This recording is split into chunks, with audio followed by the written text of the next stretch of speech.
रहीम, पाकिस्तान के रंग के साथ आपका मेज़बान सिप्तान बलोच हाजिर खिदमत है। सलाम कबूल कीजिए। मैं हर रोज़ की तरह उम्मीद करता हूँ कि आप सब लोग को ठीक ठाक होंगे और जो लोग बीमार हैं अल्लाह ताला उनको सेहत याब करे। सबसे पहले हमारे जो नए हैं इस चैनल पे, आप लोगों को बताएं कि आप हमारी ये वेबसाइट नीचे दी जा रही है, इस पर जाकर आप हमारे गुज़िश्ता प्रोग्राम्स की डिटेल चेक कर सकते हैं। जनाब, वक्त ज़ाया किए बगैर अपनी मेहमान शख्सियत से आपका तारुफ़ कराता हूँ। आज हमारे साथ मौजूद हैं वज़ीर हैदर साहब। आप वाइस प्रिंसिपल हैं सुपीरियर कॉलेज सरगोदा।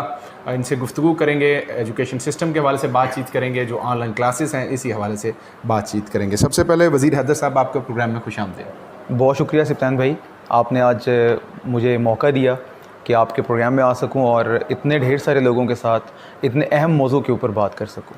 सही।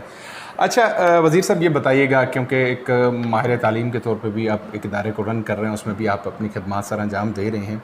सबसे पहले जो हमारे नाजरीन देख रहे हैं दुनिया भर में, हर जगह पे ये देख रहे हैं, क्योंकि आपको भी पता है कि तालीमी निज़ाम जो हमारा है उस पर भी हम थोड़ी सी बात करेंगे कि हालिया दौर में गवर्नमेंट ने भी कोशिश की कि उसको निज़ाम को चेंज करने की कोशिश की, और जो प्राइवेट और एक गवर्नमेंट के इदारे थे तकरीबन एक पेज पे आने की कोशिश कर रहे हैं। आपका इसके बारे में क्या मौक़िफ़ है, पहले तो ये वाज़ह कीजिएगा।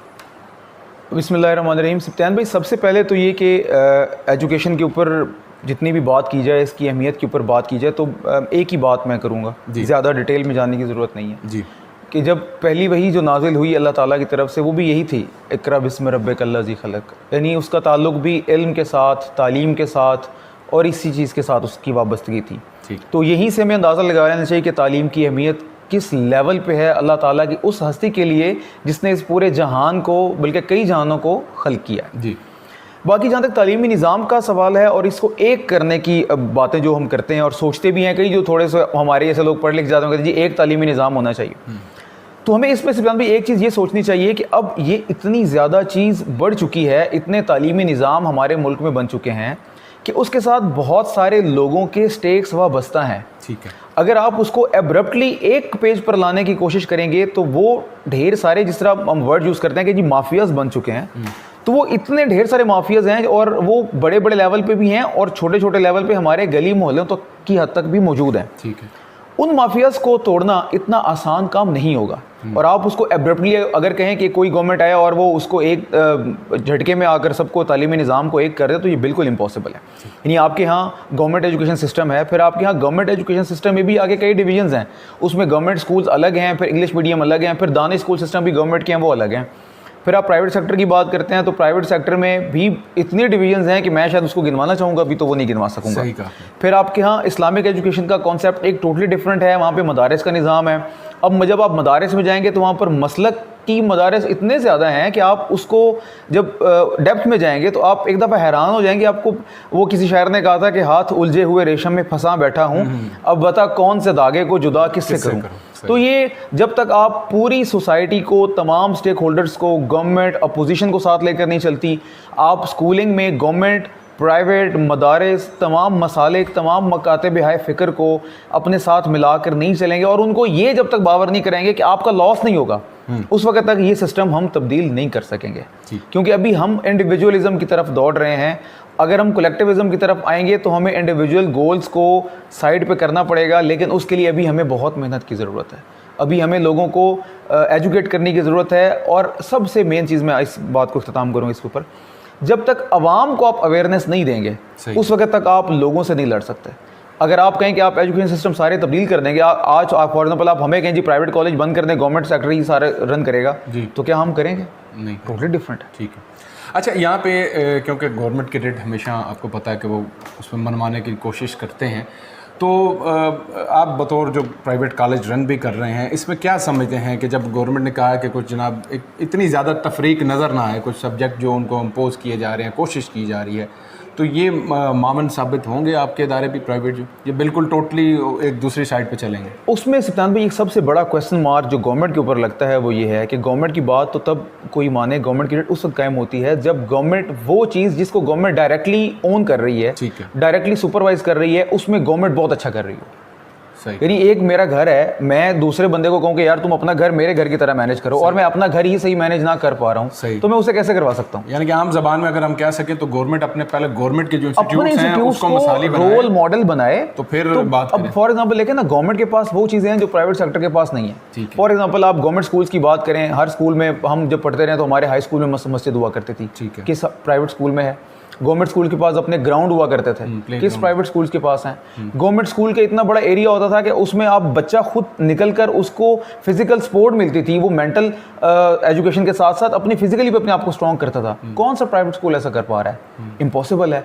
लेकिन ये चीज़ें प्राइवेट सेक्टर के पास नहीं है। प्राइवेट सेक्टर के पास क्या चीज़ है? वो अच्छी तालीम देते हैं, बच्चों के नंबर सिर्फ अच्छे आ जाते हैं, जिसकी वजह से पेरेंट्स का रुझान प्राइवेट स्कूल की तरफ हो गया। हालांकि मेरे से अगर आप पूछें तो मैं, अगर आप सोचो कि मैं अपने बच्चे को कहाँ दाखिल कराऊँ, तो एक बहुत बड़ा क्वेश्चन मार्क है, इतने अच्छे प्राइवेट सेक्टर के होने के बावजूद। क्यों? मैं उसको एक वर्ड देता हूँ कि हमारे यहाँ जो प्राइवेट स्कूल्स हैं ये मुर्गी खाने, यानी आपने एक डरवा बनाया हुआ है, उसमें आप बच्चों को डाल देते हैं और वहाँ से वो कुछ अरसे के बाद वो पक के बाहर आ जाता है, लेकिन उसकी कोई लर्निंग वो नहीं हो सकती। लेकिन इसके बरक्स अगर मैं गवर्नमेंट इंस्टीट्यूट्स में भेजता हूँ बच्चे को, तो शायद वो जो थोड़ी बहुत लर्निंग उस डरबे से ले रहा है वो उस बड़े गवर्नमेंट इंस्टीट्यूट से नहीं ले पा रहा। सही। तो ये सबसे बड़ा प्रॉब्लम। अच्छा चलें, इसी के रेलेवेंट एक दूसरा सप्लीमेंट्री क्वेश्चन है यहीं पे कि जैसे आपने खुद मिसाल दी कि अगर आप अपने बच्चों को दाखिल कराना चाहें, अभी जो रिसेंटली सर्वे हुआ है उसमें जो गवर्नमेंट के टीचर्स हैं, स्पेसिफिकली अगर मैं अभी हाई स्कूल तक बात करूं कॉलेज को छोड़कर, तो वहाँ पर बड़ी क्वालिफाइड टीचर, हाई प्रोफाइल, यानी कि जिनके नंबर अच्छे आते हैं तो वही उसमें जा रहे हैं, जो रिसेंटली रिक्रूटमेंट हुई है। तो दूसरी जानिब प्राइवेट सेक्टर में ये भी एक बात सुनने को मिलती है जनाब, जो एक अपनी जगह पे है कि मतलब उनमें जनाब जो रह जाते हैं तो वो प्राइवेट सेक्टर में चले जाते हैं। कुछ ये भी एलिमेंट है, कुछ ये भी है कि वो मेरिट पे नहीं आते, तो फिर भी वो तालीमी निज़ाम उनका गवर्नमेंट का बेहतर नहीं हो पा रहा। तो ये क्या वजह क्या है कि क्या उनके पास रिसोर्सेज नहीं है, या हुकूमत करना नहीं चाहती है, जब करना चाहती है तो अपोजिशन आड़े आ जाती है? क्या इसके पीछे आपका एनालिसिस? एक तो पहला कॉन्सेप्ट जो ये बना हुआ ना कि प्राइवेट इंस्टीट्यूट्स में, मैं कॉलेजेस की बात करूँगा, स्कूल्स को थोड़ा सा एक दफ़ा साइड पर रख लेते हैं। ठीक है। प्राइवेट कॉलेजेस जितने भी हैं उसमें जो ये बात उर्फ़-ए-आम में कही जाती है कि ये वो लोग हायर करते हैं कि जो बिल्कुल कॉम्पिटेंट नहीं होते, तो ये 100% गलत है।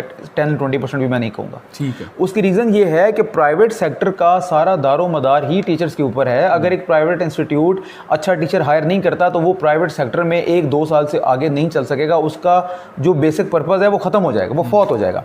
हाँ, स्कूल्स में आप ये कह सकते हैं कि स्कूल्स में कुछ स्कूल्स ऐसे हैं कि जिन्होंने इनकम्पिटेंट लोगों को हायर किया हुआ है, और वो भी चंद एक स्कूल हैं जो छोटे लेवल पर हैं, जो आपके गली मोहल्ले के लेवल पर स्कूल्स हैं। अदरवाइज जो ग्रुप ऑफ स्कूल्स हैं, जो बड़े स्कूल्स हैं, वो भी इस चीज़ को कभी भी अफोर्ड नहीं कर सकते, क्योंकि उनका सारा दारोमदार इसी चीज़ के ऊपर है। और दूसरी एक मैं आपको मज़े की बात बताऊं, जितने भी टीचर्स आजकल एजुकेटर्स की जॉब पे जा रहे हैं या गवर्नमेंट एम्प्लॉइज़ के तौर पर जा रहे हैं, आपको ये जानकर हैरानी होगी कि मैं समझता हूँ कि उनमें 70-80% वो लोग हैं जो कहीं ना कहीं प्राइवेट सेक्टर को सर्व कर रहे हैं, और वो उस लेवल पे पहुँच चुके होते हैं कि जब वो गवर्नमेंट सेक्टर में अप्लाई करते हैं तो फ़ौरन उनकी जॉब हो जाती है।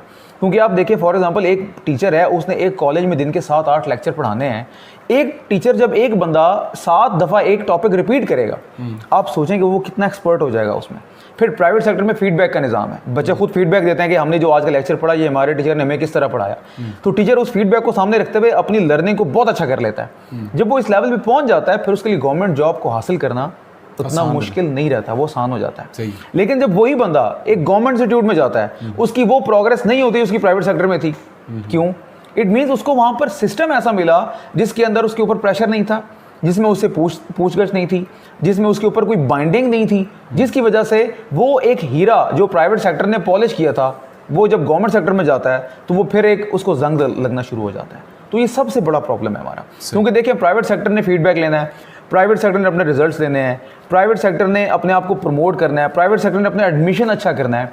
ये सारे काम गवर्नमेंट ने नहीं करने। गवर्नमेंट टीचर को पता है उसका यहाँ पे फीडबैक का इशू नहीं है, गवर्नमेंट टीचर को पता है उसको यहाँ पर सैलरी का इशू नहीं है, गवर्नमेंट टीचर को पता है उसकी यहाँ पर प्रोग्रेस के ऊपर उसकी सैलरी का इन्हिसार नहीं होता, बल्कि गवर्नमेंट ने बजट के ऊपर सबकी एक तरह से ही सैलरी इंक्रीज़ कर रही है। तो वहाँ पर जब वो देखेगा कि सबको एक ही तरह का बेनिफिट मिल रहा है, तो उसको एक्स्ट्रा एफर्ट करने की क्या ज़रूरत है?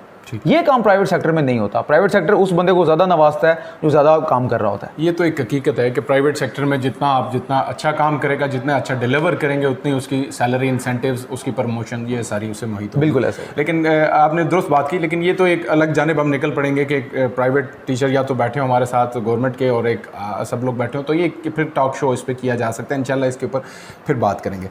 अब आते हैं जो कोविड-19 के हवाले से सूरत हाल मुल्क में आई, उसके बाद आप एक इदारे को चला रहे हैं, आप क्या समझते हैं कि ओवरऑल मुल्क के ऊपर ये स्लम्प आया है, एजुकेशन सिस्टम के ऊपर कोई इसका असर पड़ा है? अभी जो हम पहले डिस्कशन कर रहे थे, मैं उसी को रिलेट करूंगा इसके साथ, ठीक है, गवर्नमेंट और प्राइवेट के ऊपर। जी जी। अब आप देख लें, इस वक्त पाकिस्तान में शायद ही कोई सेक्टर ऐसा हो जो बंद हो, सिवाय एक सेक्टर के, और वो एजुकेशन है जी। एजुकेशन के सेक्टर के बंद होने की सबसे बड़ी वजह एजुकेशन सिस्टम की तफरीक है गवर्नमेंट और प्राइवेट में। अच्छा, इस वक्त आप देख लें, जब मार्केटों के खोलने की बारी आई, तमाम ताजर एक साथ हो गए, उन्होंने कहा जी हमने मार्केट्स खोलनी है। रीज़न, उसमें गवर्नमेंट दुकानदार और प्राइवेट दुकानदारों की कोई डिफरेंस नहीं था। ठीक है। शादी हॉल्स खोलने की बात आई, वो सारे एक पेज पे थे क्योंकि उनमें कोई ये वाला डिफरेंस मौजूद नहीं था। लेकिन जब तालीमी इदारों को खोलने की बात आती है तो यहाँ पर एक डिफरेंस है, बहुत बड़ा डिफरेंस है। एक वो तादाद है जो गवर्नमेंट इंस्टीट्यूट्स में काम करते हैं, एक वो तादाद है जो प्राइवेट इंस्टीट्यूट्स में काम करते हैं। गवर्नमेंट इंस्टीट्यूट्स में काम करने वाले टीचर्स को इस बात की कोई परवाह नहीं है कि स्कूल कॉलेजेस बंद हैं तो उनको कोई इसका लॉस होगा, क्योंकि वो जब से कोविड-19 आया है, छुट्टियां हैं उनको, वो घर पे हैं और वो अपनी पूरी सैलरी एंजॉय कर रहे हैं और ये उनका राइट भी बनता है, उनको मिलनी चाहिए, उनको बेनिफिट भी मिलने चाहिए। लेकिन उसके बरक्स जब आप प्राइवेट सेक्टर की बात करेंगे तो यहाँ पर तो सारा इन्हिसार है ही इन स्कूल और कॉलेजेस का, कॉलेज और स्कूल खुलने के ऊपर, क्योंकि इनके पास तो कोई फंडिंग नहीं है। इनके पास तो वही चीज़ें हैं जो ये बच्चों से फीस के तौर पर लेंगे, उसमें से अपने एक्सपेंस मैनेज करेंगे और अपने टीचर्स को, अपने स्टाफ को सैलरीज देंगे। तो कोविड-19 में जो सबसे ज़्यादा तबका जो इस वक्त मुतासर हुआ है, सबसे ज़्यादा तबका जो मुतासर हुआ है वो प्राइवेट स्कूल और प्राइवेट यूनिवर्सिटीज़ और प्राइवेट कॉलेजेस में काम करने वाले लाखों की तादाद में जो लोग हैं, जो सफ़ेद पोश हैं, वो सबसे ज़्यादा मुतासर हैं। और मैं चंद एक मिसालें ऐसे भी आपको दे सकता हूँ कि जो यहाँ सरगोदा के अंदर काम करते थे, लेकिन जब उनको स्कूल से फारिग किया गया तो अब वो यहाँ पर या तो कोई दुकान खोलने पर मजबूर हैं या वो रिक्शे चला रहे हैं। हमारे अपने स्टाफ के भाई यहाँ से सरगोदा का एक इलाका है, मोहम्मदी सोसाइटी है, वो वहाँ से रिक्शे पे आया तो उनको रिक्शे वाले ने बताया कि जी मैं यहाँ पर एक प्राइवेट स्कूल में काम करता था, लेकिन मुझे 3 माह से सैलरी नहीं मिली तो अब मैं रिक्शे चला रहा हूँ। अब ये लाइव एग्जांपल सही है। अच्छा, इसी जगह पे एक क्वेश्चन भी होता है और सप्लीमेंट्री क्वेश्चन इसी के साथ मुंसलिक है। जैसे कि आपने कहा कि 3 माह से हो गया उनको तनख्वाहें नहीं मिली, यही बहस गवर्नमेंट के जब रिप्रेजेंटेटिव से पूछा जाता है तो वो यही कहते हैं कि जब बच्चों से फ़ी ले रहे होते हैं, एक भारी भरकम फ़ी प्राइवेट स्कूल कॉलेज ले रहा होता है, तो उस टाइम तो ये नहीं सोचते, एडमिशन के टाइम ये चीज़ें सारी नहीं देखते। और जैसे ही जनाब जब अब स्लम्प आया है, 3 महीने 4 महीने का ये टाइम पीरियड आया, तो उन्होंने सिंपल ये कह दिया जनाब हमारे रिसोर्सेज नहीं है, हम अपने टीचर्स को तनख्वाहें नहीं दे सकते। तो ऐसा क्यों है जबकि वही टीचर आपको इतने ज़्यादा अच्छे नंबरों के साथ एक कॉलेज का नाम बना रहा होता है, आपने जैसे कि खुद शुरू में तस्लीम किया, तो ऐसा रवैया क्यों है प्राइवेट इदारों की जानिब से? भाई इसमें मैं आपको 2 चीज़ें कहूँगा। एक पहली बात तो ये कि जो लोग ऐसा कर रहे हैं और वो अपने स्टाफ को निकाल रहे हैं, ऐसा होना बिल्कुल भी नहीं चाहिए। ठीक है। लेकिन जब आप इसको एक दूसरे एंगल में देखेंगे कि इस वक्त जो कोविड-19 की सिचुएशंस आई, अमेरिका जैसे मुल्क में गवर्नमेंट ने हाथ खड़े कर दिए कि हम अपने लोगों को इतने अरसे तक लॉकडाउन में नहीं रख सकते, क्योंकि गवर्नमेंट उनका एक्सपेंस बर्दाश्त नहीं कर सकती। यानी अमेरिकन इस वक्त आप सुपर पावर चलें दुनिया उनको कहती है, तो अमेरिका जैसा मुल्क भी फाइनेंशियली इतना स्ट्रॉन्ग नहीं रहा कि वो पूरे मुल्क को गवर्नमेंट के खर्चे पर चला सके। जी। फिर आप जब तमाम मुल्कों की फहरिस्त निकालते आएंगे तो फिर पाकिस्तान की बारी आएगी। आपको पता है पाकिस्तान में भी हमारे प्राइम मिनिस्टर साहब ने एक मुहिम शुरू की कि लोगों से हम पैसे कलेक्ट करें और उन लोगों तक पहुंचाएं। फिर हम लोन्स वगैरह की तरफ भी जाते हैं और बहुत सारे ऐसे काम, यानी हमारी गवर्नमेंट भी इस लेवल पे नहीं है कि वो तमाम इदारों को बंद रख कर सपोर्ट कर सके। आप कैसे इमेजिन कर सकते हैं कि प्राइवेट इंस्टीट्यूट्स जो हैं वो इतने सारे लोगों का बर्डन इतने महीनों तक बर्दाश्त कर सकते हैं? दूसरी बात, फिर जहाँ तक ये सवाल है कि और जब आप प्राइवेट सेक्टर की बात करते हैं तो उसमें चंद एक इदारे ऐसे हैं जो बड़े हैं, जो शायद कुछ अरसे तक बर्दाश्त कर सकते हो। बाकी जितने भी प्राइवेट सेक्टर में हैं, स्कूल कॉलेजेस हैं, वो इस लेवल पर नहीं है कि वो दूसरे महीने का भी खर्चा अपना बर्दाश्त कर सकेंगे, वो सिर्फ अपना हैंड टू माउथ गुजारा कर रहे होते हैं। तीसरे नंबर पे हमारे मुल्क की जो सिचुएशन है या थर्ड वर्ल्ड कंट्रीज़ पे जो लोग होते हैं, जब हमारी आमदनी बढ़ती है ना, हम उसको सेविंग्स में नहीं लाते, हम उसको एक्सपेंस में कन्वर्ट करते हैं। आप देखें जब हमारी 10,000 तनख्वाह थी, हम उसमें कितने खर्चे करते थे। अब हम अगर लाख रुपए भी ले रहे हो तो हमारे खर्चे उस हिसाब से होते हैं। Same is the scenario with owners. जब वो पैसे कमा रहे होते हैं तो हम उस वक्त नहीं देखते कि किसी को नहीं पता था कि कोविड आएगा, तो हमने कभी इसके लिए सेविंग्स अपनी करके नहीं रखी हुई थी। और दूसरी बात आप देखें कि मार्च से एजुकेशन इंस्टीट्यूट्स बंद हैं। मार्च, अप्रैल, मई, जून, जुलाई, अब अगस्त एंड होने लगा है। तो मेरा नहीं ख्याल कि अगर किसी कॉलेज, स्कूल, यूनिवर्सिटी के पास इतना बड़ा सेटअप, क्योंकि हमारे कॉलेज का बहुत बड़ा सेटअप है, हमारी बहुत बड़ी एक अमाउंट है जो सैलरीज में जाती है, तो वो मेरा नहीं ख्याल कि कोई भी इंस्टीट्यूट बर्दाश्त कर सकेगा इतना अर्सा कि वो उनको घर बिठाकर अपने तमाम स्टाफ को विदाउट एनी अर्निंग उनको सैलरीज पे कर सके। दूसरे नंबर पे जो ये बात है कि जी फीसें ले रहे हैं, तो इस वक्त जो फीसों के आने की रेशो है वो 30 to 40% है। बाकी जो लोग हैं वो अभी अपनी फीसें जमा नहीं करवा रहे, उसमें भी उनके जेन्युइन प्रॉब्लम्स हैं, क्योंकि हर बंदा कोविड से गुजरा है, तो हम किसी को प्रेशराइज नहीं कर सकते। तो इसलिए ये एक स्लम है। और मैं समझता हूँ कि सबसे ज़्यादा जो सेक्टर इसमें अफेक्टेड हुआ है वो एजुकेशन सेक्टर है। और एजुकेशन सेक्टर में आगे जो सेक्टर ज़्यादा जो इसका पोर्शन अफेक्ट हुआ है वो प्राइवेट सेक्टर है जो अफेक्ट हुआ है। और अगर अभी ये इंस्टीट्यूट्स ओपन नहीं होते तो इसका बहुत बुरा इम्पैक्ट पड़ेगा, और वो इम्पैक्ट कई सालों तक पाकिस्तान को अपने असर में लिए रखेगा। ठीक है, चलें, ये तो आपने वाज़े कर दी कि बात, तो जो मेरा दूसरा सवाल होना था आपने खुद ही उसमें बता दिया कि तकरीबन 30% फ़ी आ रही है बच्चों की जानिब, बिल्कुल ऐसा ही मिल रही है, जो ज़्यादा नहीं है। यकीनी तौर पर उसमें वो बिल्डिंग का किराया, बिल, जो मैनेजमेंट है, बड़ी मुश्किल से गुजारा हो रहा है अभी, इनका जो कहना ये है। अच्छा, दूसरी जानिब अब आते हैं, और इसी से ही रेलेवेंट जो हमारे सवाल हैं, क्योंकि जब कोविड हुआ तो आपको भी पता है कि जनाब कम्युनिकेशन ही एक वाहिद ज़रिया बन रहा था कि बच्चों को किस तरह से पढ़ाया जाए। पहले तो इस बात पर सोचते रहे, सब ने गौर खोज किया, और फिर अब मुख्तलिफ स्कूलों ने, ज़्यादातर के मेरे ख्याल में, जो स्कूलों की बात करूँ, फिर कॉलेजेस की जानिब भी आएंगे, व्हाट्सएप ग्रुप बना दिया, किसी ने ऑनलाइन क्लासेस का इजरा कर दिया। पहले तो ये बताएं कि जो व्हाट्सएप ग्रुप बना दिए जाते हैं, क्या ये, क्योंकि आप बतौर माहिर तालीम भी आप इसमें अपनी राय दे रहे हैं, तो ये दुरुस्त है? उससे बच्चे जो एक स्कूल में टीचर के सामने समझ रहा होता है, परख रहा होता है, वो उसकी पूरी हो जाती है? सुल्तान भाई, ये सबसे पहली बात तो ये कि जो कोविड-19 की सिचुएशन थी ये पूरे दुनिया में क्लियर नहीं थी। इसने कब ख़त्म होना है, कब जाना है, क्या हिसाब किताब है, कुछ नहीं पता। उसकी बड़ी सतम ज़रीफ़ी ये थी कि जो हमारी गवर्नमेंट थी उसने उस एम्बिगुअस सिचुएशन को मज़ीद इंटेंस किया। ठीक है। और उसमें किसी किस्म की क्लैरिटी अभी भी नहीं है कि क्या होगा और क्या होने जा रहा है, कब तक खुलेंगे अभी। तो उसमें मैं समझता हूँ फिर वही बात करूँगा कि प्राइवेट सेक्टर को आपको ये क्रेडिट देना पड़ेगा कि उन्होंने विद इन नो टाइम आपके पूरे मुल्क में जितने भी लोग थे, बच्चे थे, उनको एजुकेशन के साथ ऐसे एरिया में, ऐसे टाइम में अटैच रखा जिस टाइम में आप इमेजिन भी नहीं कर सकते थे कि इस तरह की कोई चीज़ आप तक अवेलेबल होगी। और ये स्टार्ट हुआ था व्हाट्सएप ग्रुप से, क्योंकि उस वक्त तमाम इदारों के पास कोई चीज़ अवेलेबल नहीं थी सिवाय व्हाट्सएप ग्रुप के। शायद कॉन्टैक्ट तो हमारे यहाँ, तो मैं इसको छोटी सी मिसाल दूंगा, हम घरों में जब कोई काम करते हैं ना, फॉर एग्जांपल अगर आज आप चाहेंगे कि आप घर में जाकर अपने बेड की लोकेशन चेंज कर देंगे, तो इस छोटी सी तब्दीली को करने के लिए भी ना आपको अच्छे खासे हिज़्ब इख्तिलाफ का घर में सामना करना पड़ेगा। घर में 2-4 लोग मुखालफत करेंगे, यार ये तुम क्या कर रहे हो, अच्छा खासा बेड पड़ा था उसको चेंज कर दिया। यानी हम बाय नेचर तब्दीली के बड़े खिलाफ हैं। तो जब ये सिस्टम ऑनलाइन एजुकेशन का हमने शुरू किया, व्हाट्सएप ग्रुप से ही शुरू किया, तो इसमें बहुत सारे प्रॉब्लम्स थे। फिर जो इंस्टीट्यूट थोड़े से जब इसमें और वर्किंग की तो हमें कुछ सॉफ्टवेयर्स मिल गए इंटरनेशनली जो फ्री ऑफ कॉस्ट थे, जिनको आप यूज़ कर सकते, जैसे जूम सॉफ्टवेयर इस वक्त है जो पूरे दुनिया में इस वक्त यूज़ किया जा रहा है, और पाकिस्तान में उसका फ्री वर्जन ज़्यादा लोग यूज़ कर रहे हैं, स्कूल कॉलेजेस अपने उसको एजुकेशन सेक्टर को बनाने के लिए। फिर हमारे कॉलेज ने अपना software with in a month हमने वो डेवलप किया, और अब अल्हम्दुलिल्लाह हमारी जो इंटरमीडिएट की क्लासेस हैं वो सारी हमारे अपने सॉफ्टवेयर पे चल रही हैं। लेकिन जहाँ तक आपकी बात है कि इसको कैसा लिया बच्चों ने, तो नो डाउट बहुत मुश्किल काम था। एक दफ़ा मुश्किल काम बच्चों के लिए तो बात की बात थी, ये काम एडमिनिस्ट्रेशन के लिए बहुत मुश्किल था कि वो एक नए सिस्टम में जाकर बच्चों को पढ़ाना शुरू करते। फिर उन टीचर्स के लिए बहुत मुश्किल था जिन्होंने सारी ज़िंदगी बच्चों को वाइट बोर्ड पे, ब्लैक बोर्ड पे सामने बिठा कर लेक्चर दिया है, उनको बात पूछी है। तो सबसे पहले हमने उसका प्रोसेस हमने ये किया कि हमने अपने तमाम स्टाफ की 1 by 1 ट्रेनिंग की। उनको डिपार्टमेंट वाइज हमने कोविड की सिचुएशन में ही हमने कॉलेज में बुलवाया SOPs के तहत, और उनको हमने हर डिपार्टमेंट को अलग अलग डेज पे बुलवा के उनको हमने ट्रेन किया कि आपने ऑनलाइन एजुकेशन बच्चों को किस तरह देनी है। उनको समझाया कि आपने सॉफ्टवेयर कैसे यूज़ करना है, आपने इसको डाउनलोड कैसे करना है, आपने बच्चों को बताना कैसे है।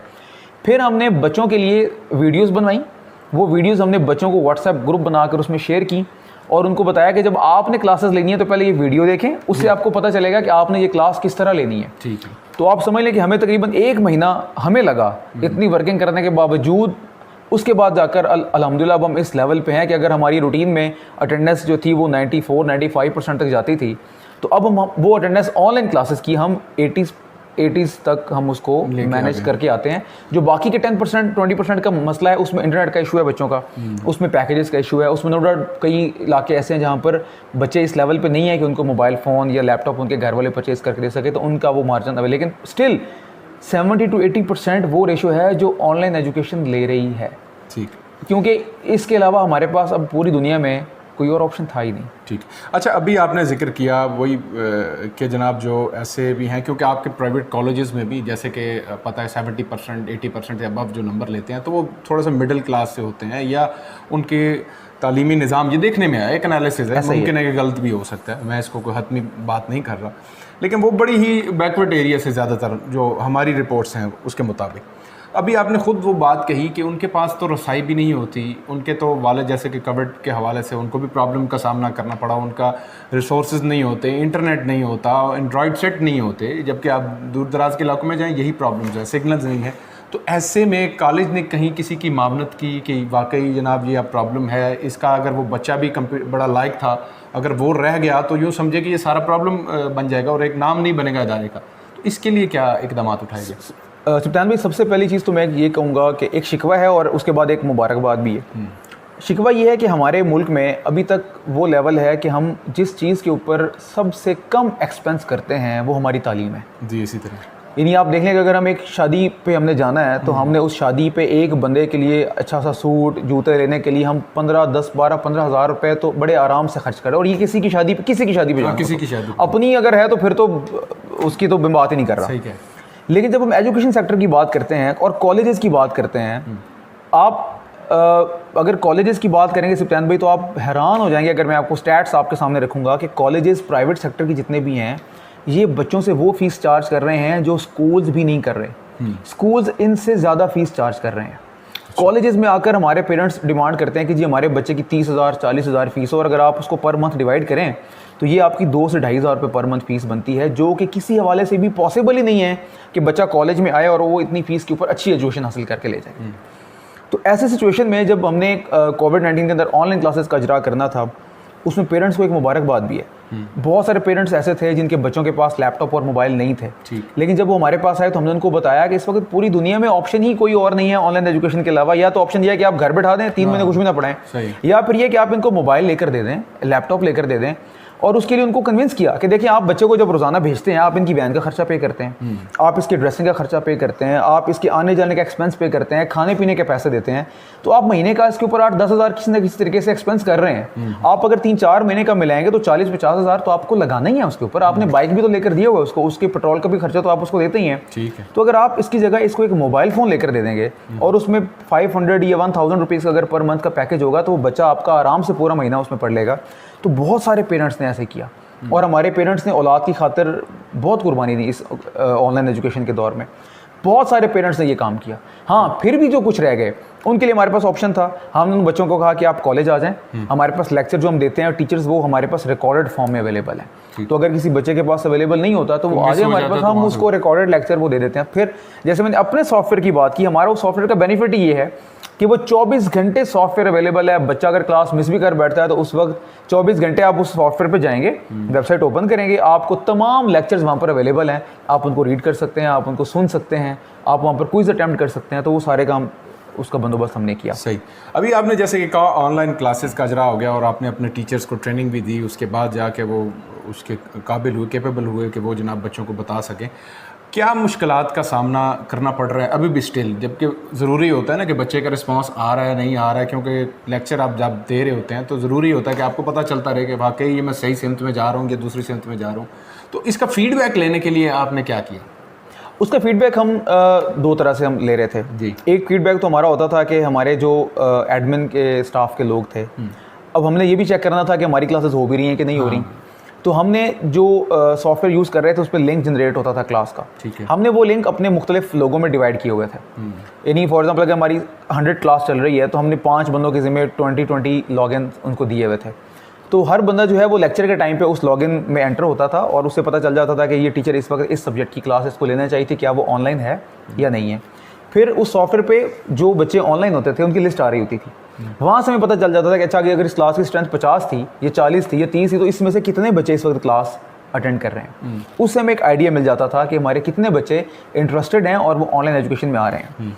फिर जैसे हम अपने सॉफ्टवेयर की तरफ आए तो सबसे बड़ा मसला था क्विज़ कैसे लिए जाए। उसमें सॉफ्टवेयर से पहले ढेर सारे ऑप्शंस थे कि आप गूगल ड्राइव पर रख दें या आप और ढेर सारे ऑप्शंस थे, या आप बच्चों को व्हाट्सएप के थ्रू क्वेश्चंस दे दें और उन्हें कहें वो हमें बाय पोस्ट उसके आंसर भेज दें। ढेर सारे ऑप्शंस थे लेकिन सॉफ्टवेयर के थ्रू हमें बेनिफिट ये हुआ कि हमारा पेपर उस सॉफ्टवेयर के ऊपर हमने अपलोड कर दिया। हर बच्चे ने अपने घर में बैठ के उस सॉफ्टवेयर के थ्रू अपना क्विज अटैम्प्ट कर लिया, उसको हमने एक टाइम दिया होता था।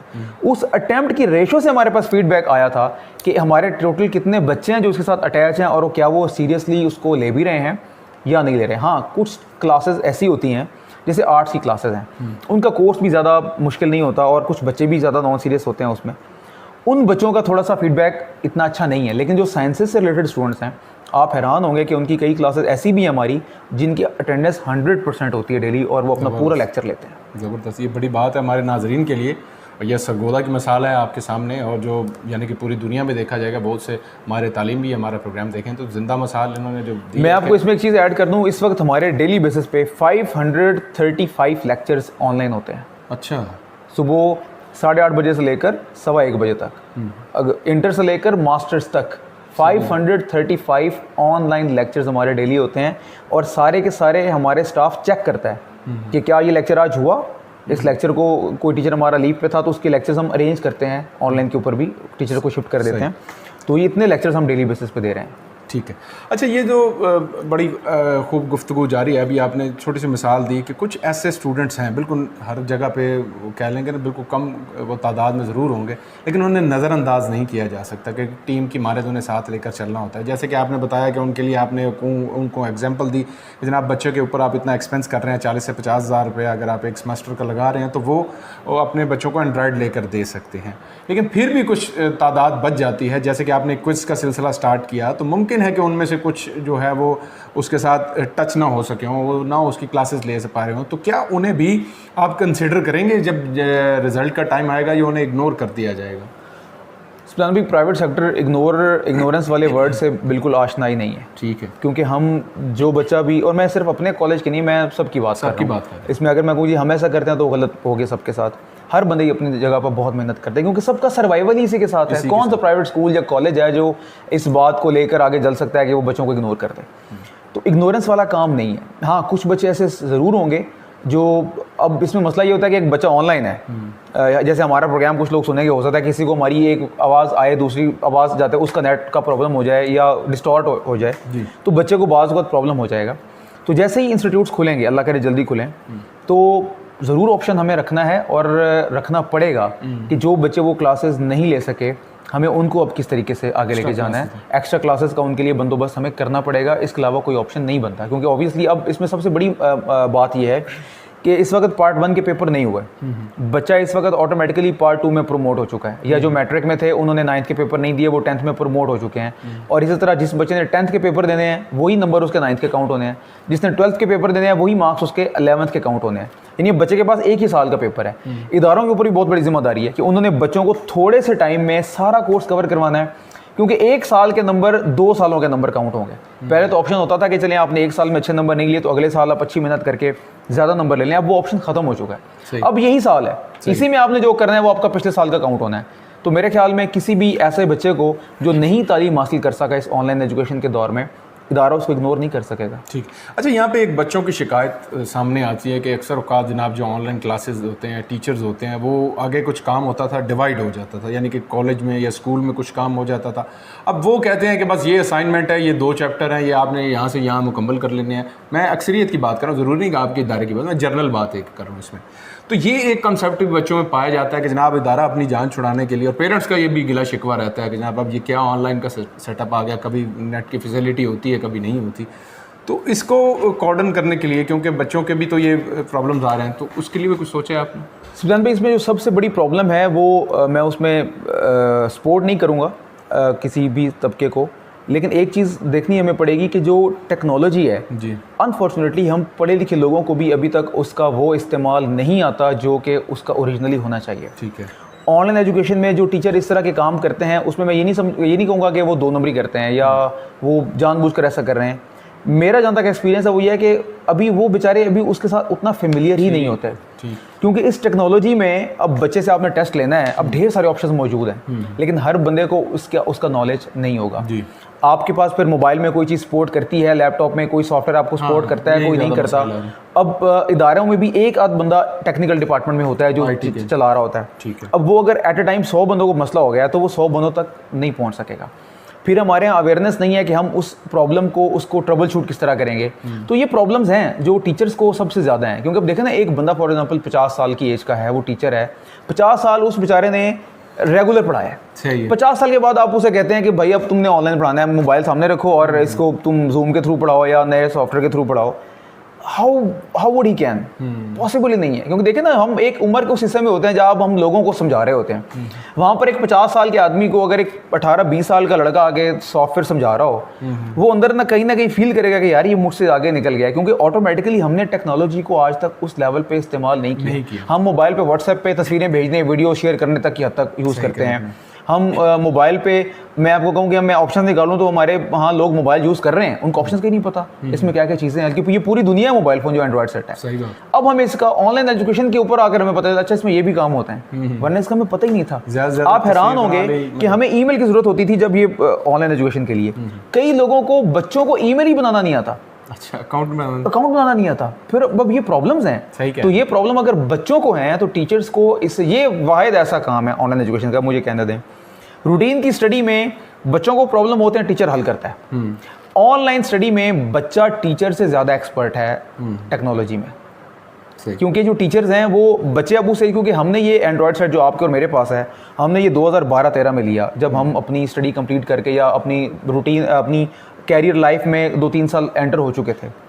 लेकिन वो बच्चे जो मैट्रिक करके आ रहे थे, उन्होंने ये उस एज में यूज़ किया जिस एज में हमें इसका इल्म ही नहीं था, या इजाज़त ही नहीं, उसको इसका इस्तेमाल हमें तो माँ बाप लेकर नहीं देते थे उस दौर में। मुझे याद है मेरा पहला मोबाइल बीकॉम के बाद मुझे लेकर दिया गया था, और वो भी इसलिए लेकर दिया गया था कि मेरा एक्सीडेंट हुआ था और हमारे इलाके का रिवाज था कि जब बंदे पता करने आते थे तो वो पैसा देकर जाते थे कि चलिए ये बीमार है, इसको ना वो हम हमारी लोकल पुर्सी के लिए, तो वो पैसे मेरे इतने हो गए थे कि 2-2.5 हज़ार का मोबाइल उसमें आ गया। अदरवाइज घर वालों ने वो भी लेकर नहीं देना था, इसलिए नहीं कि लेकर नहीं दे सकते थे, इसलिए कि वो उसमें ट्रेंड ये था कि मोबाइल ख़राब कर देगा हमारी सोसाइटी को। लेकिन आजकल की जो जनरेशन है इसके पास वो चीज़ें ऑलरेडी मौजूद हैं। ठीक है। तो ये प्रॉब्लम्स हैं जिसकी वजह से कुछ टीचर इस तरह का काम कर रहे होंगे, लेकिन थोड़ा अर्सा लगेगा, उम्मीद है इसमें बेहतरी आ जाएगी। चलें, होप सो कि जनाब बेहतरी की जानिब हम जाएं। अच्छा, हमारा अब क्योंकि हमारा प्रोग्राम की काफ़ी लंबा टाइम हो रहा है, तो हम चाह रहे हैं कि उसको माशाल्लाह आपकी गुफ्तगू से मज़ा आ रहा है। इंशाल्लाह किसी और मौजू पे आप बात भी करेंगे। अभी जो एजुकेशन सिस्टम है, जैसे कि हालात हैं, उसको बेहतर करने की कोई आपके दिमाग में तजावीज़ हों, जो गवर्नमेंट के हमारे रिप्रेजेंटेटिव ये प्रोग्राम देखें तो वो भी उसको अडॉप्ट कर सकें, इसको मज़ीद बेहतर कैसे कर सकें? सुफियान भाई, सबसे पहले तो ये कि एजुकेशन सेक्टर के लॉकडाउन को इतना ज़्यादा प्रोलॉन्ग नहीं करना चाहिए था। ठीक है। क्योंकि आपकी सोसाइटी में, जैसे गवर्नमेंट खुद कहती है, हमारे मिनिस्टर्स कहते रहे हैं कि जी 40 लाख बच्चे हैं जो बोर्ड के पेपर दे रहे थे। 40 लाख बच्चे का मतलब है कि ये अगर आप एक घर में 5 बंदों की एवरेज लगाएं तो ये आपको कम से कम भी 2-2.5-3 करोड़ की आबादी को ये 40 लाख डायरेक्टली लिंक कर रहे थे जी। और इतनी ही आबादी अगर एक्टिव हो जाए तो एक मुल्क के लिए उसको अच्छे सिमत में लेकर जाना मुश्किल नहीं रहता, और अगर इतनी आबादी उसके ख़िलाफ़ हो जाए तो गवर्नमेंट उसको टैकल नहीं कर सकती। आप देख लें कि हमारे जो वोट पड़ता है वो भी इससे ज़्यादा नहीं पड़ता। 18-20 करोड़ में से 5-7 करोड़ के ऊपर वोट नहीं पड़ता हमारे मुल्क में, लोग वोट देते नहीं इतना। तो इन लोगों को इतना प्रोलॉन्ग नहीं करना चाहिए था कोविड को। अब मज़ीद अगर आप इसमें बेहतरी चाहते हैं और आप चाहते हैं कि आपके मुल्क में जो आपकी अंडरस्टैंडिंग ज़्यादा हो, तो यही तबका है जो अवेयरनेस दे सकता है। आप आगाज़ करें इनके स्कूल कॉलेजेस को खोलने का, इनके SOPs बनाएं, क्योंकि ये वाहिद तबका है जो SOPs के ऊपर अमल कर सकता है। एक उस्ताद वाहिद शख्सियत है जो 50 बच्चों की क्लास को, जो मुख्तलिफ़ तबकों से ताल्लुक़ रखता है, मुख्तलिफ़ ज़ात से ताल्लुक़ रखता है, मुख्तलिफ़ फ़िरक़ों से ताल्लुक़ रखता है, मुख्तलिफ़ फैमिली बैकग्राउंड से है, एक उस्ताद उन 50 सोचों को एक सिमत में लेकर जा सकता है। तो एक उस्ताद उन बच्चों को SOPs के तहत पढ़ा भी सकता है। जब आप वो उन बच्चों को भेजेंगे, टीचर उनको जब बताएगा कि भाई SOPs क्या होते हैं, कोविड-19 क्या है, आपने इससे कैसे बचना है, आपने घर वालों को कैसे बचाना है, तो मेरे ख्याल में वो गवर्नमेंट जो अकेली लड़ रही है, ये 40 लाख हाथ बन जाएंगे गवर्नमेंट का जो उनको सपोर्ट करेंगे। चाइना ने क्या किया है, जब उनको पता चला कि कोविड-19 आया है, उन्होंने अपने स्कूल में अभी से बच्चों को सैनिटाइजर, SOPs, उनकी एजुकेशन देना शुरू कर दी है। सही। हमने क्या किया, यानी वो अपनी उस लॉट को तैयार कर रहे हैं जो जिसने 20 साल के बाद आकर जवान होना है कि अगर खुदा ना खास्ता कल को ये मसला आता तो हम उसे टैकल कर लें। हमने क्या तैयारी की है, हमने तो उल्टा उस कौम को जिसने आगे संभालना था, हमने उसको घर में कैद कर दिया है। आप मुझे ये बताएं, इस वक्त आप इंटर पार्ट 2 के पेपर नहीं हुए, एक बच्चा जो 4 साल के बाद MBBS पास करेगा, एक बच्चा डॉक्टर बनकर आया है लेकिन उसने बेस ही नहीं उसकी बनी हुई, मैं कैसे उस डॉक्टर के ऊपर रिलाय करूंगा कि ये एक अच्छा डॉक्टर है। एक बच्चा जिसने पार्ट 1 के इस दफ़ा पेपर ही नहीं दिए, 5 साल के बाद जब ये इंजीनियर बन के निकलेगा किसी इंजीनियरिंग यूनिवर्सिटी से, मैं कैसे इस इंजीनियर के ऊपर रिलाय करूंगा जिसकी बुनियाद ही मजबूत नहीं है, जिसने बुनियाद का एग्जाम ही नहीं दिया। ठीक है। तो ये वो सवाल हैं जिसको हमने सामने रखना है और इसके ऊपर हमने सोचना है कि ये वो सेक्टर है जिसने पूरी दुनिया को सपोर्ट करना है, जिसने अब डॉक्टर्स जो बने, आपको पता है कि कोविड-19 में सबसे ज़्यादा डिमांड डॉक्टर्स की थी जी। ये डॉक्टर्स कहाँ से आए थे, इसी एजुकेशन इंस्टीट्यूट से आए थे। लेकिन अगर आप इन्हीं को बंद कर देंगे तो आप कैसे सोसाइटी को अच्छा, अभी आपने एक यहाँ पे बात की कि जनाब ये गवर्नमेंट के हाथ बन सकते हैं, जितने भी बच्चे आते हैं ख़ास तौर पर टीचर बता सकते हैं उन्हें, वो अपने घरों में जाके बताएं और SOP के ऊपर अमल दरामद कराएं। यहाँ पे जो गवर्नमेंट शिकायत करती हुई नज़र आती है अक्सर औकात कि वो यही होता है कि जब भी जमगट्ठा इकट्ठा होता है और SOPs की वायलेशन हो जाए। ये मार्केटों की मिसाल मैं आपको दे रहा हूँ कि मार्केट की जब जैसे ही ओपन किया गया तो ताजिरों से जब पूछा गया तो उन्होंने कहा जी हम तो कर रहे होते हैं, वो बंदे ही नहीं करते। तो कहा किसने कराना जी, गवर्नमेंट ने कराना है। भाई गवर्नमेंट किस तरह एक जगह पे जाके डंडे का पैर इस्तेमाल करे या इदारे को बंद करते, उसके पास यही ऑप्शन बचता है। जैसे कि अभी आप खुद कह रहे हैं कि अगर ये गवर्नमेंट खोल दे तो ये उनके हाथ बन जाए, तो ये कैसे इंश्योर कराएगा एक इदारा कि जिसकी स्ट्रेंथ तकरीबन 20-25 हज़ार स्टूडेंट्स की होगी, उसे कैसे वो कंट्रोल कर लेगा कि जनाब आप एक बच्चे को, इतने तो टीचर नहीं है उसके पास या इतना स्टाफ नहीं है, और आपको पता है नौजवान बच्चे हैं, किसी की बात मानते हैं किसी की बात नहीं मानते, तो ये कैसे मुमकिन होगा? आप इसको कैसे देखें? उसमें सिद्धांत में ढेर सारी स्ट्रैटेजी हैं। सबसे पहले तो तालीमी इदारों को ताजरों के साथ रिलेट करने का कोई बिल्कुल भी जवाज़ नहीं बनता। ताजिर उस्ताद नहीं होता, वो बिजनेसमैन होता है। अगर उस्ताद एक प्राइवेट सेक्टर में भी है, अगर वो बिजनेसमैन भी है तो वो एक उस्ताद है। एक ताजर 10 बंदों को एक लाइन में खड़ा नहीं कर सकेगा, लेकिन उस्ताद 1000 बच्चों को एक लाइन में खड़ा कर सकेगा। आप रूटीन में कभी हमारे कॉलेज आएँ जब खुले होते हैं तो आपको देखेंगे सिर्फ 5 से 7 बंदे होते हैं जो हज़ारों की तादाद में बच्चों को मैनेज कर रहे होते हैं, कंट्रोल कर। दूसरे नंबर पे अब इदारों का सर्वाइवल इसी चीज़ के ऊपर है। अगर आप कहेंगे कि ये SOPs के ऊपर अमल नहीं करेंगे तो आपको याद होगा जब हमारा पेशावर का अटैक हुआ था APS का, उसके बाद SOPs बने कि जनाब आपने अपनी दीवारों की इतनी ऊंचाई करनी है, आपने इसके ऊपर खारदार तार लगानी है, आपने इतने गार्ड्स रखने हैं। क्या उसके ऊपर अमल नहीं हुआ? इदारों ने फ़ौरन अमल किया, उन्होंने सारे एक्सपेंस किए। रीज़न उनका सर्वाइवल इसी के ऊपर है, इसके बगैर वो चल ही नहीं सकते।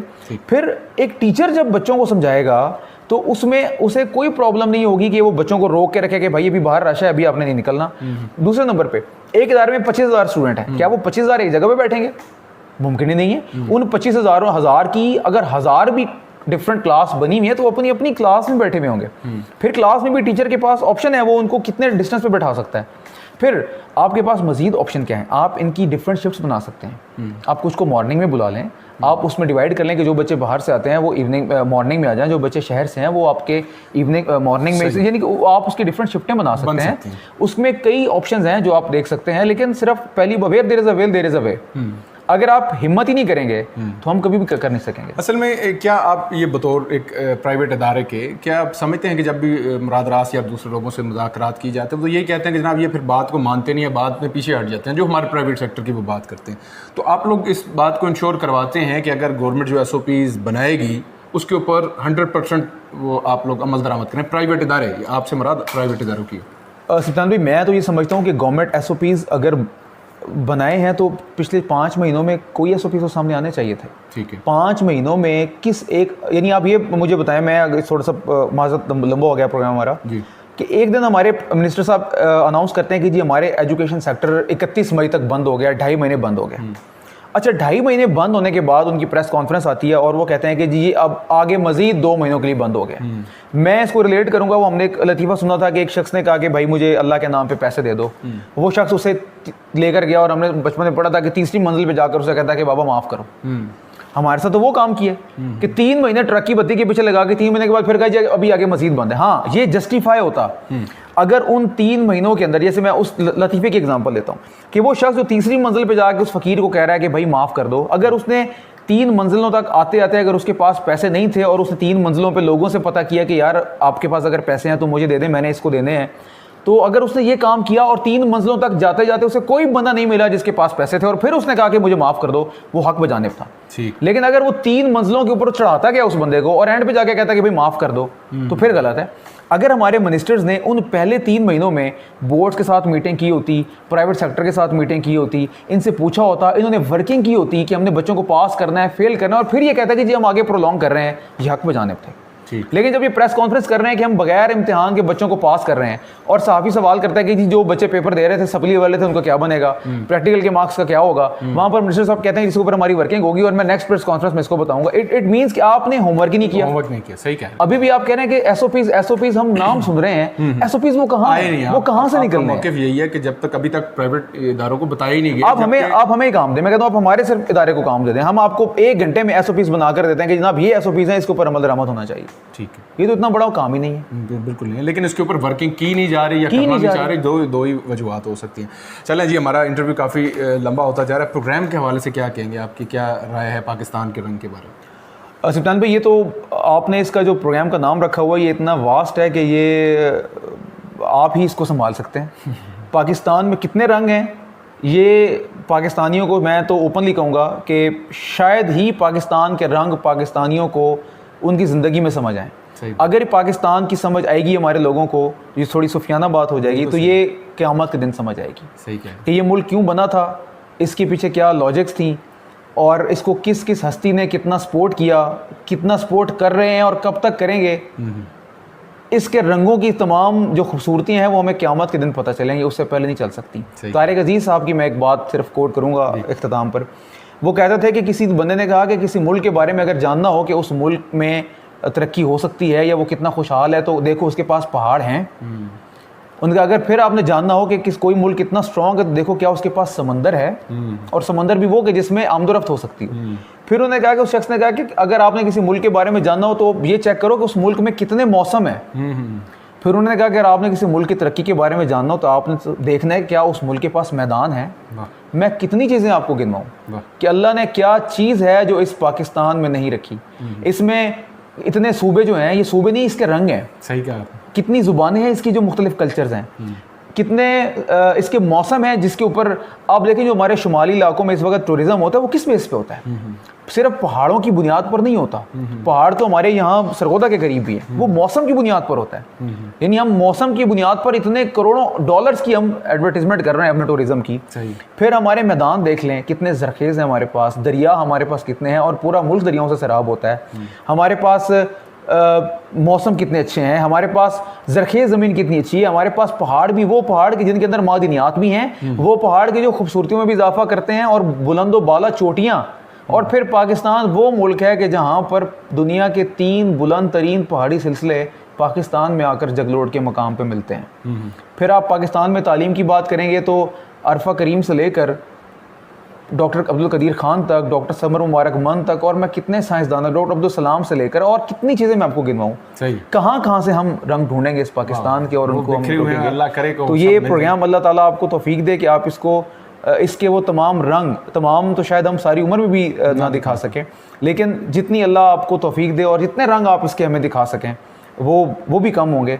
लेकिन मेरी बेस्ट विशेज़ हैं आपके लिए कि अल्लाह ताला आपको सेहत दे और आप इसी तरह पाकिस्तान का नाम और पाकिस्तान के रंग ये हमारे तक पहुंचाते रहें और हमें उसे रूशनास करवाते रहें। बहुत बहुत शुक्रिया आपकी आमद का और ख़ुसूसी तौर पर आपका वक्त देने का। हमारे साथ मौजूद थे Wazir Haider Sahab, vice principal superior college Sargodha के। जी नाजरीन, आज के प्रोग्राम बस यहीं तक था। प्रोग्राम के हवाले से फ़ीडबैक आप नीचे कमेंट बॉक्स में दे सकते हैं। प्रोग्राम अच्छा लगा, बुरा लगा, ज़रूर बताइएगा। जो लोग हमारे चैनल पर ले हैं तो उनसे यही कहेंगे कि हमारे चैनल को लाइक कीजिए, सब्सक्राइब कीजिए और दूसरों के साथ शेयर कीजिए। आज के प्रोग्राम बस यहीं तक था। अपने मेज़बान सिप्तान बलोच को इस अपनेपन के साथ इजाज़त दीजिए। जहाँ रहिए खुश रहिए, खुशियाँ बांटते रहिए, अपना और अपने गिदरों का खास ख्याल रखिएगा और प्यारे पाकिस्तान से प्यार रखिएगा। ज़िंदगी ने वफा की तो एक दफ़ा से फिर आपका मेज़बान आपकी खिदमत में हाजिर हो जाएगा। तब तक के लिए अल्लाह हाफ़िज़।